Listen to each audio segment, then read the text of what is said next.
আরো একবার ইরানের সাথে ইসরায়েল এবং আমেরিকার মহাযুদ্ধ শুরু হতে যাচ্ছে, এই কথাই জানালো আজ ইরানের আইআরজিসির পক্ষে আজ জানানো হয়েছে আমেরিকা এবং ইসরায়েল নতুন করে ইরান হামলার সমস্ত ব্যবস্থা চূড়ান্ত করেছে।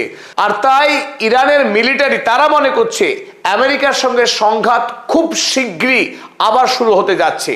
গতকাল রাতে ডোনাল্ড ট্রাম্প জানিয়েছিলেন যে তিনি ইরানের নেতৃত্বকে নিয়ে দারুণভাবে নিরাশ এবং হতাশ, কারণ তিনি বারবার যে দাবি করে আসছিলেন ইরানের নেতৃত্বের কাছে, ইরানের নেতৃত্বকে ডোনাল্ড ট্রাম্পের দেওয়া নির্দেশ পুঁজি করে তারা শান্তি আলোচনায় বসতে হবে।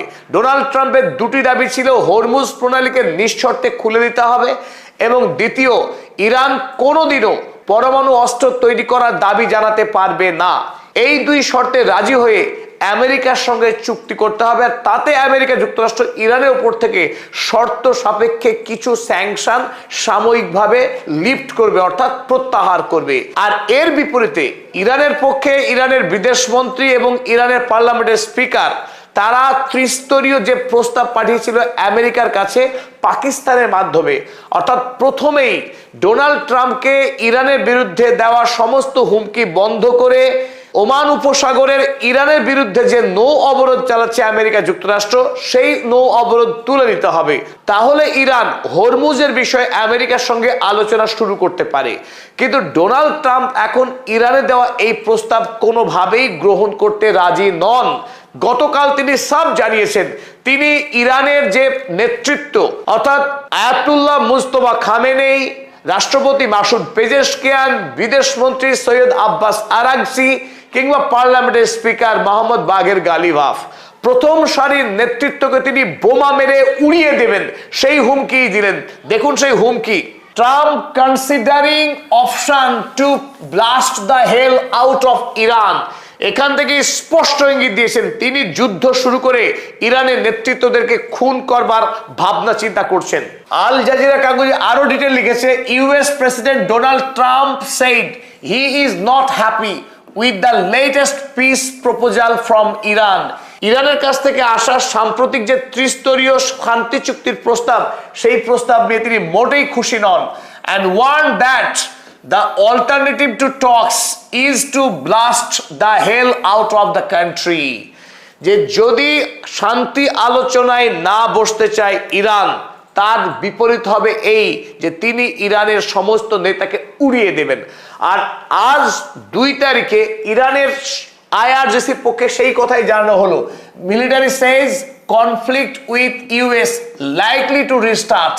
খুব সম্ভাব্য যে খুব শীঘ্রই শুরু হতে যাচ্ছে আমেরিকার সঙ্গে তাদের যুদ্ধ। এই প্রেক্ষিতে 2 দিন আগে ডোনাল্ড ট্রাম্প জানিয়েছিলেন তার নিজস্ব ছবি পোস্ট করে যে no more mister nice guy, তিনি আর বেশি ভালো মানুষ হয়ে থাকতে চান না। He wants to be bad guy with gun in hands. হাতে ভারী বন্দুক নিয়ে তিনি তার ছবি পোস্ট করেছেন আর চারিদিকে আগুন জ্বলছে। তিনি ইরানে এই অবস্থা তৈরি করতে চাইছেন, সেই হুমকি দিয়েছিলেন, অর্থাৎ তার দাবি মেনে নিতে হবে, নইলে তিনি গুলি মেরে উড়িয়ে দেবেন ইরানকে। হলিউড সিনেমার নায়কের মতো তিনি বন্দুক হাতে অবতীর্ণ হয়েছিলেন তার ট্রুথ সোশ্যাল পোস্টে। এই প্রেক্ষিতে গত 30শে এপ্রিল ডোনাল্ড ট্রাম্প খোদ বৈঠক করলেন আমেরিকার সামরিক প্রধান ড্যানিয়েল কেনের সাথে। ড্যানিয়েল কেন এবার সেন্ট্রাল কমান্ডের মাধ্যমে বিস্তারিত তথ্য ডোনাল্ড ট্রাম্পকে জমা দিয়েছেন। ইরানে কোন কোন জায়গায় আমেরিকা এবং ইসরায়েল মিলিতভাবে হামলা চালাতে পারে, হামলা চালিয়ে ইরানকে ধ্বংস করতে পারে, অর্থাৎ ইরানের কোন কোন টার্গেটগুলো সফট টার্গেট, যেগুলো ধ্বংস করলে ইরান বেকায়দায় পড়বে, আমেরিকার কাছে আত্মসমর্পণ করতে বাধ্য হবে, সেই বিষয়ে ডিটেল ব্রিফিং দিয়েছেন মিলিটারি হেড। এখন শুধু ডোনাল্ড ট্রাম্পের গ্রিন সিগন্যালের অপেক্ষা। গ্রিন সিগন্যাল আসলেই আবারও আর একবার মহাযুদ্ধ শুরু হয়ে যেতে পারে ইরানে। এই প্রসঙ্গে রয়টার্স একটি গুরুত্বপূর্ণ খবর চেপেছিল, তারই হেডলাইন আমরা দেখে নিই চলুন। তারা লিখেছিল US military commanders to brief Trump on military options against Iran.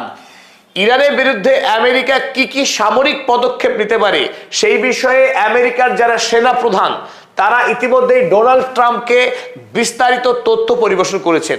আর এই একই বিষয়ে ফার্স্ট পোস্ট তারাও লিখেছে Trump wants US may restart Iran war amid Hormuz blockade. Tehran vows response. Iran Hormuz প্রণালী ব্লকেড করে রাখার জন্য এদিকে আমেরিকা যেমন নৌ অবরোধ চালাচ্ছে, পাশাপাশি ডোনাল্ড ট্রাম্প বলেছেন অবিলম্বে ইরান যুদ্ধ শুরু করে বিশ্বের জ্বালানির দাম তিনি কমিয়ে দেবেন। কিভাবে? যেভাবে উপর থেকে পাথর যেমন সজনে পড়ে, ঠিক সেইভাবে তেলের দাম নাকি আচমকা পড়ে যাবেন। এই জন্য তিনি নতুন করে আরো একবার ইরান যুদ্ধ শুরু করতে যাচ্ছেন। এদিকে এই প্রসঙ্গে আমেরিকার সেনেটে একটা বিরাট বিতর্কের ঝড় উঠেছে। আমেরিকার 1973 সালের রেজুলেশন মোতাবেক আমেরিকার রাষ্ট্রপতি কোনো একটি দেশের সঙ্গে কংগ্রেসের অনুমতি না নিয়েও যুদ্ধ শুরু করতে পারেন, যুদ্ধ চালাতেও পারেন, কিন্তু তার মেয়াদ হলো 60 দিন।